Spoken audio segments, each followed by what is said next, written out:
சேலத்தில் அதிமுக பொதுச் செயலாளர் எடப்பாடி பழனிசாமியின் வீட்டின் முன்பாக மழையில் குத்தாட்டம் போட்ட தொண்டரின் வீடியோ சமூக வலைதளங்களில் வலம் வருகிறது.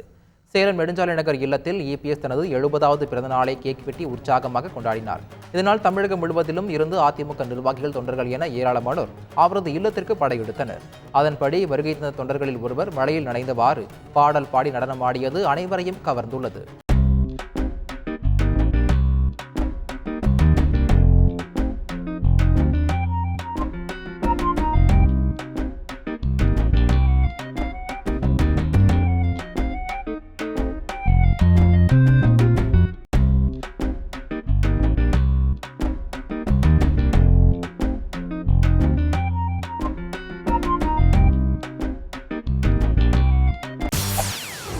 செய்திகளை உடனுக்குடன் தெரிந்து கொள்ள உடனே சப்ஸ்கிரைப் பண்ணுங்க.